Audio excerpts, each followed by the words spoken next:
Bismillahirrahmanirrahim. Ma'asyiral muslimin, usikum wa nafsi bitaqwallah faqad fazal muttaqun. Seorang cerdas berusaha untuk mencari pahala dalam segala kegiatannya.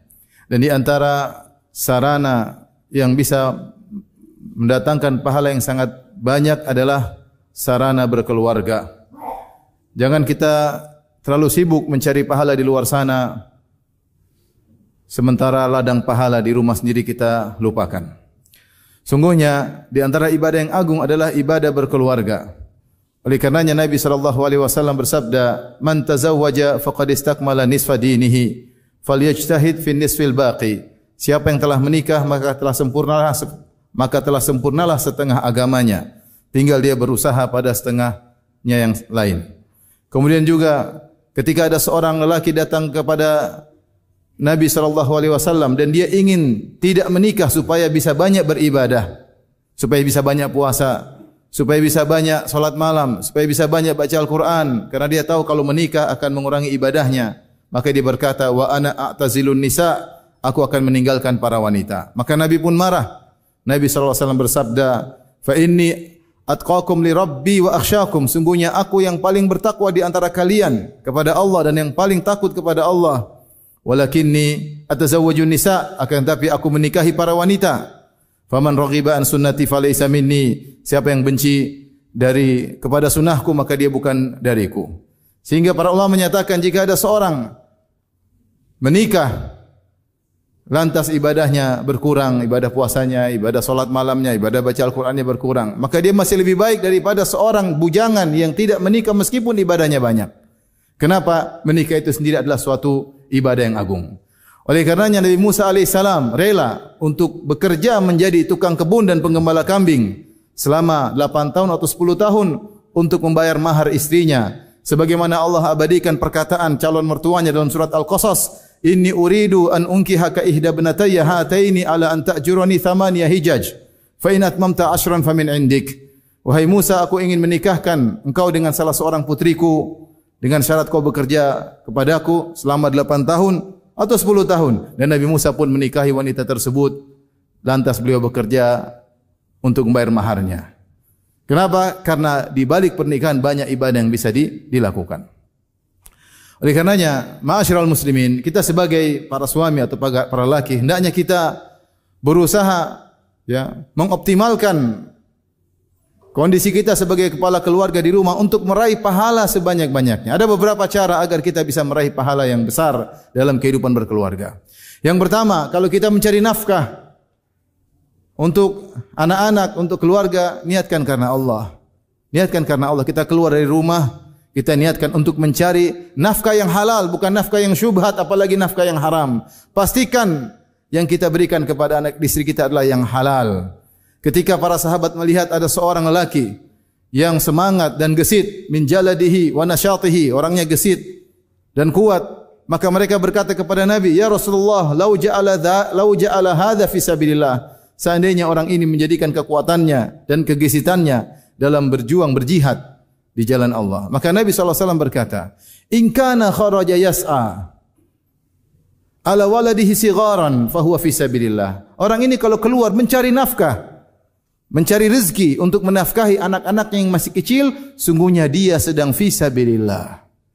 Oleh karenanya Al-Qurtubi rahimahullah menyebutkan, orang mencari harta yang halal, maka sungguhnya dia sedang berjihad di jalan Allah Subhanahu wa taala. Maka niatkan kalau kita keluar rumah untuk mencari nafkah, kita mencari nafkah yang halal agar segala keletihan kita, keringat yang bercucuran, semuanya bernilai pahala di sisi Allah Subhanahu wa taala. Kalau kita tidak niatkan, maka saya khawatir sia-sia.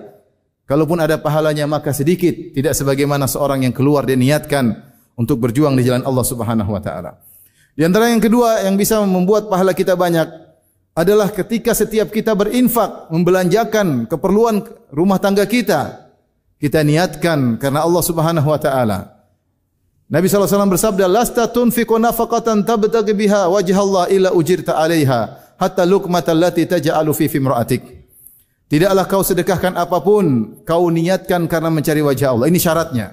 Harus mencari wajah Allah, harus ikhlas. Kecuali kau dapat pahala sampai suapan yang kau suapkan ke mulut istrimu juga dapat pahala. Al-muslim idza anfaqa ala ahlihi nafaqatan wa huwa yahtasibuha kanat lahu sadaqah. Rasulullah SAW bersabda, seorang muslim jika dia berinfak untuk istrinya, untuk keluarganya, dan yahtasibuha, dan dia berharap pahala di balik infaknya, maka itu adalah sedekah baginya. Kita sering membelanjakan keperluan, beli keperluan keluarga, namun sering hati kita lalai. Hadirkanlah dalam hati kita, saya belanjakan ini karena Allah, saya berikan keperluan anak istri karena Allah, sehingga pahalanya menjadi besar di sisi Allah Subhanahu wa taala. Kata Nabi sallallahu alaihi wasallam, dinarun anfaqtahu fi sabilillah, sekeping dinar yang kau infakkan di jalan Allah, wa dinarun anfaqtahu fi raqabah, di sekeping dinar yang kau infakkan untuk memerdekakan budak, wa dinarun tasaddaqta bihi ala miskinin, sekeping dinar yang kau sedekahkan kepada seorang miskin, wa dinarun anfaqtahu ala ahli, dan sekeping dinar yang kau infakkan untuk anak istrimu, a'dhamuhu ajran alladhi anfaqtahu ala ahli. Maka yang paling besar pahalanya adalah alladhi anfaqtahu ala ahlik, yang kau infakkan untuk anak istrimu. Kenapa bisa demikian? Karena berinfak untuk anak istri hukumnya wajib, sementara berinfak untuk fakir miskin, untuk anak yatim dan yang lain hukumnya sunnah. Dan perkara wajib lebih dicintai oleh Allah daripada perkara yang sunnah. Sebagaimana seorang ketika berinfak untuk anak yatim, ketika menyumbang ke masjid, dia merasa dapat pahala. Hadirkanlah dalam dirinya ketika dia membelanjakan keperluan primer atau sekunder keluarganya, bosnya saya sedang berinfak di jalan Allah Subhanahu wa taala. Dan di antara sarana untuk mendapatkan pahala yang besar dalam kehidupan rumah tangga, kerjasama untuk salat malam. Kata Nabi sallallahu alaihi wasallam, rahimallahu imra'an qama minal lail. Semoga Allah merahmati seorang suami yang bangun di malam hari, fa shalla, kemudian dia salat malam. Wa aiqadha ahlahu fa shallat, kemudian dia bangunkan istrinya untuk salat malam, maka istrinya pun salat malam. Fa in abad, jika istrinya tidak mau bangun untuk salat malam, nadhaha fi wajhihal ma, maka dia percikan air ke wajah istrinya agar bangun salat malam. Dalam sebagian riwayat, fa in shallaya rak'ataini jami'an kutiba minadh-dhakirin Allah katsiran wadh-dhakirat. Jika keduanya salat malam 2 rakaat saja berjamaah, maka kedua-duanya dicatat sebagai para lelaki yang banyak mengingat Allah dan para wanita yang banyak mengingat Allah. Kita ini hidup di zaman kita sulit berzikir kepada Allah, terlalu banyak hal yang melalaikan kita, sehingga untuk berzikir kita sering meninggalkannya. Yang kita ingat selalu adalah dunia dan dunia. Berita-berita yang terus melewati HP kita lihat, kita dengar, kita komentari, kita analisa, dan akhirnya kita jarang berzikir kepada Allah Subhanahu wa taala. Namun di antara rahmat Allah Subhanahu wa taala, agar kita bisa dicatat sebagai orang yang banyak mengingat Allah. Susah menjadi orang yang banyak mengingat Allah Subhanahu wa taala. Apalagi pahalanya besar. Allah berfirman, "Wadz-dzakirina Allaha katsiran wadz-dzakirat, a'addallahu lahum maghfiratan wa ajran 'azima." Dan para lelaki yang banyak mengingat Allah dan para wanita yang banyak mengingat Allah, maka Allah akan catat bagi mereka ampunan dan pahala yang besar, itu surga Allah Subhanahu wa taala. Namun bagaimana cara menjadi orang yang banyak mengingat Allah? Di antaranya salat malam 2 rakaat bersama istri. 2 rakaat saja tidak banyak, hanya membutuhkan waktu mungkin 5 menit. Tetapi jika bisa melakukannya, maka sang suami akan dicatat sebagai laki yang banyak mengingat Allah, dan sang wanita dicatat sebagai wanita yang banyak mengingat Allah Subhanahu wa taala, yang Allah janjikan bagi mereka ampunan dan ganjaran yang besar. Aqulu qouli hadza astaghfirullah li wa lakum wa lisal muslimin kulli dhanbin wa khati'ah fastaghfiruhu innahu huwal ghafurur rahim.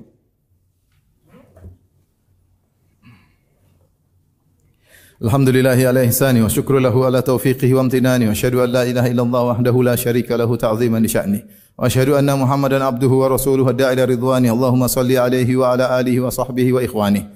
Ma'asyiral muslimin, para suami, para kepala rumah tangga, di antara cara mencari pahala terbaik dalam kehidupan rumah tangga adalah menjadi suami yang terbaik bagi istrinya. Dia berakhlak lebih baik kepada istrinya daripada yang lainnya. Kenapa? Rasulullah SAW bersabda, khairukum, sebaik-baik kalian, khairukum li ahlihi, adalah yang terbaik bagi istrinya. Wa ana khairukum li ahli, dan aku adalah suami yang terbaik di antara kalian. Oleh karenanya kita tahu kita bisa berakhlak mulia kepada kawan-kawan kita. Kita mudah murah senyum kepada kawan kita. Kita mudah berbagi harta, memberi hadiah kepada kawan kita. Kita kalau berbicara sama teman, kita pilih-pilih kata. Apalagi berbicara kepada atasan kita, teman sejawat kita. Ya, terkadang mereka salah, kita mudah memaafkan. Maka jika kita bisa berbuat baik kepada orang lain, bisa murah hati kepada orang lain, bisa mudah memaafkan orang lain, maka kepada istri lebih utama. Lebih utama. Siapa yang bisa berbuat baik lebih kepada istrinya daripada yang lainnya, maka dia termasuk dalam hadis yang Nabi mengatakan sebaik-baik kalian di sisi Allah Subhanahu wa taala. Maka ini perlu perjuangan para suami karena tidak mudah menghadapi para istri. Terlebih lagi Rasulullah SAW telah mengabarkan, innal mar'a khuliqat min dhila, sungguhnya wanita diciptakan dari tulang rusuk yang bengkok. Wa inna awaja syai'in fi dhila a'lahu, dan yang paling bengkok dari tulang rusuk adalah bagian atasnya. Kalau tercipta dari tulang bengkok, maka dia pasti punya kekurangan. Sebagian ulama mengatakan yang paling parah adalah bagian atas tulang bengkok, yaitu menggambarkan akan lisannya. Betapa sulit wanita bisa mengontrol lisannya. Maka seorang suami sabar, karena di balik kesabarannya, dia bisa menjadi lebih baik kepada istrinya daripada yang lainnya, maka dia telah meraih keterbaikan di sisi Allah Subhanahu wa taala. Bayangkan kita hidup berumah tangga sampai puluhan tahun. Selama puluhan tahun kita berusaha menjadi terbaik bagi istri, maka selama itu pula pahala ya datang dengan begitu banyak untuk kita. Dan yang terakhir, di antara cara untuk meraih pahala yang terbaik di sisi Allah dengan hidup rumah tangga adalah bekerja sama dengan istri semaksimal mungkin untuk mendidik anak-anak agar anak-anak menjadi anak-anak yang saleh dan salehah. Anak yang saleh adalah angan-angan dan harapan para anbiya, jangankan kita, para nabi ingin punya anak saleh. Di antara mereka yang berdoa, Rabbi habli minas salihin. Rabbi habli minas salihin, ya Allah anugerahkanlah aku anak yang saleh. Di antara mereka yang berdoa, Rabbi habli min ladunka dzurriyyatan thayyibah. Ya Allah anugerahkanlah kepadaku dari sisimu dzurriyyatan thayyibah, keturunan yang baik. Di antara mereka ada yang berdoa, wajunubni wa bani an na'budal asnam. Ya Allah jauhkanlah aku dan keturunanku dari kesyirikan. Di antara mereka ada yang berdoa, Rabbi ja'alni muqimas salati wa min dzurriyyati. Ya Allah jadikanlah aku dan keturunanku orang-orang yang menegakkan salat. Impian para nabi.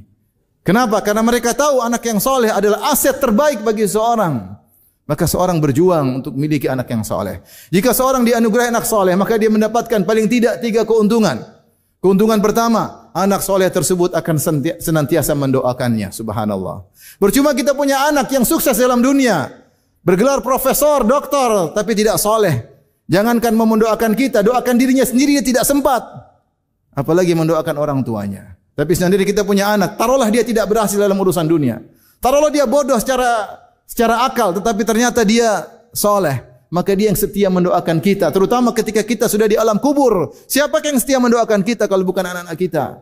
Maka berjuanglah, berusahalah, keluarkan harta, berikan waktu untuk anak-anak agar mereka menjadi anak yang soleh.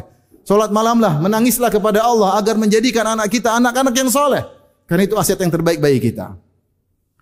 Kemudian manfaat yang kedua, kalau seandainya anak kita anak yang soleh, kalau kita didik mereka,